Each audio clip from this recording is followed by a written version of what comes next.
Kiai Haji Abdurrahman Wahid atau yang akrab dikenal dengan Gus Dur lahir pada tanggal 7 September tahun 1940, di Jombang, Jawa Timur, Indonesia. Gus Dur merupakan seorang intelektual Indonesia yang menonjol dan sangat disegani.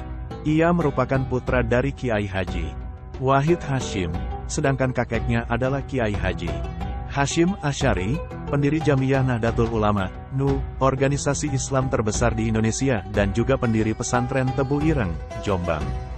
Ayah Gus Dur, Kiai Haji Wahid Hasyim adalah seorang ulama terkenal dan juga pernah menjabat sebagai Menteri Agama Indonesia. Sedangkan ibundanya, Nyi Hije Solehah, merupakan putri pendiri pesantren Denanyar, Jombang, Kiai Haji Bisri Syansuri. Gus Dur meninggal pada tanggal 30 Desember tahun 2009, setelah mengalami masalah kesehatan yang serius. Banyak yang mengenangnya sebagai tokoh yang unik dan memiliki peran penting dalam memperjuangkan demokrasi dan toleransi di Indonesia. Gus Dur adalah figur yang kompleks dengan pemikiran yang kreatif, meski seringkali tampak kontroversial. Meskipun memiliki kebijakan dan langkah-langkah yang dianggap kontroversial selama menjabat presiden, warisan Gus Dur tetap memberikan dampak yang signifikan dalam perjalanan sejarah politik dan agama Indonesia. Pemikiran Gus Dur dalam hubungan antara Islam dan negara terpadu dengan baik. Ia memandang bahwa Islam dapat menjadi penggerak serta sebagai sumber inspirasi bagi urusan kehidupan bernegara.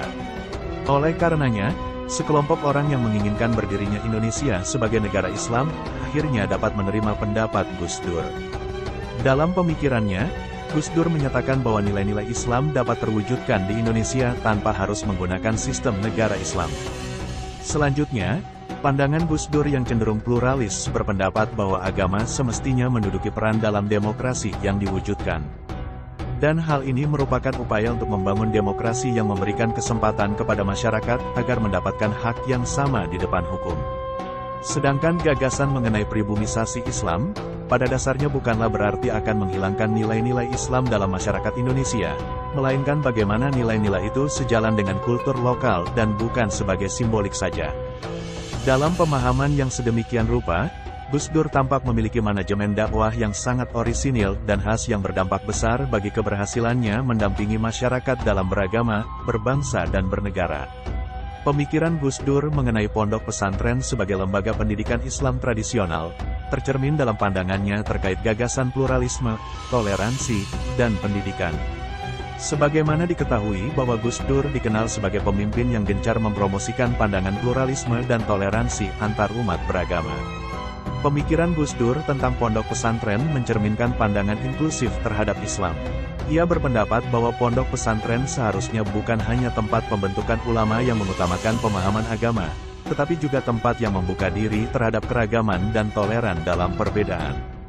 Gus Dur meyakini bahwa pendidikan di pondok pesantren seharusnya tidak hanya terbatas pada aspek agama, tetapi juga mencakup ilmu pengetahuan umum. Ia mendukung pendekatan holistik yang mencakup pengembangan spiritualitas, moralitas, dan kecerdasan intelektual. Berikut beberapa tradisi pesantren yang perlu dikembangkan dalam perspektif Gus Dur. 1. Penghormatan terhadap budaya lokal, sebab pesantren dapat mempromosikan toleransi antarumat beragama dengan kearifan budaya. 2. Pemahaman Islam moderat dan inklusif, karena memang tradisi pesantren mencerminkan pemikiran toleran, humanis, dan anti-radikalisme. 3. Keberlanjutan pemikiran Gus Dur tentang pesantren. Sebab sebagaimana diketahui bahwa Gus Dur memiliki peran yang penting dalam perkembangan Islam di Indonesia dan membawa dampak positif dalam mempromosikan toleransi, pendidikan, dan pemikiran moderat di tengah masyarakat, yang semuanya itu tidak bisa dilepaskan dari pengalamannya sebagai santri di berbagai pesantren. Sebagaimana diketahui, Gus Dur adalah presiden keempat RI. Beliau dikenal oleh para pemimpin di seluruh dunia. Sepak terjang dan gagasan-gagasannya yang kontroversial menjadi daya tarik tersendiri bagi siapa saja yang memperbincangkannya. Ibarat telaga yang tak pernah kering untuk ditimba. Selain itu, Gus Dur juga dikenal sebagai aktivis pro-demokrasi. Perjuangan dan pembelaannya kepada kaum minoritas benar-benar mendapat apresiasi yang positif dari banyak kalangan, termasuk dunia internasional, meskipun banyak pihak yang tidak suka. Lebih dari itu, Ketokohan dan kepemimpinan Gus Dur dalam mempelopori dialog antar umat beragama, mendapat respons dan apresiasi yang luar biasa dari masyarakat internasional. Ini terbukti dengan diterimanya penghargaan Global Tolerance Award oleh Gus Dur dalam peringatan Hari Hak Asasi Manusia Internasional tanggal 10 Desember tahun 2003 di markas PBB New York. Konteks politik yang dijalani oleh Gus Dur merupakan jalan dakwah yang sengaja memadukan inspirasi nilai-nilai agama dalam politik yang dilandaskan demokrasi. Demokrasi sejati menurut Gus Dur adalah demokrasi yang tidak mengelak terhadap kenyataan bahwa masyarakat Indonesia adalah majemuk. Republik Indonesia bukanlah negara agama, teokrasi, melainkan negara yang memiliki kepentingan dan urusan nasionalnya sendiri. Nahdlatul Ulama, NU, menjadi sangat populer selama dipimpin oleh Kiai Haji Abdurrahman Wahid, Gus Dur. Sebagai ikon intelektual Indonesia yang sempat menjabat sebagai Ketua Umum NU, Gus Dur telah berhasil mengenalkan potensi besar yang dimiliki warga NU dalam mewarnai kehidupan masyarakat yang kritis dan berpandangan maju. Di bawah arahan Gus Dur, Nahdlatul Ulama berubah menjadi sebuah organisasi Islam yang aktif dan dinamis. NU dikenalkan oleh Gus Dur ke dunia internasional. Ratusan artikel dan lusinan buku telah ditulis oleh sarjana barat tentang NU selama masa kepemimpinannya. Keberhasilan Gus Dur merupakan pencapaian yang sangat berharga dalam memperkuat Nahdlatul Ulama sebagai organisasi sosial yang memiliki kemampuan untuk menjadi alat dakwah bagi masyarakat. Pentingnya pemikiran Gus Dur dapat dilihat dari pencapaian NU yang mampu mengubah pemikiran anak-anak muda NU menjadi progresif, sehingga pada akhirnya NU dapat terbuka terhadap berbagai macam kemungkinan peradaban yang memerlukan perubahan. Pada saat yang sama NU dapat memberikan kontribusi yang meyakinkan untuk pembangunan dalam bidang sosial dan intelektual. Selain itu, NU juga dapat mengakomodir dari berbagai kelompok minoritas dan terpinggirkan di Indonesia. Pemikiran Gus Dur dalam manajemen dakwah dalam berbagai konteks mencerminkan pendekatan yang inklusif, moderat, dan berbasis pada nilai-nilai kemanusiaan. Ia berupaya menjadikan Islam sebagai sumber inspirasi untuk menciptakan masyarakat yang adil, beradab, dan damai. Gus Dur berupaya membangun jembatan antara Islam dan masyarakat Indonesia yang beragam, dalam menjaga harmoni dan stabilitas di tingkat nasional, bahkan internasional.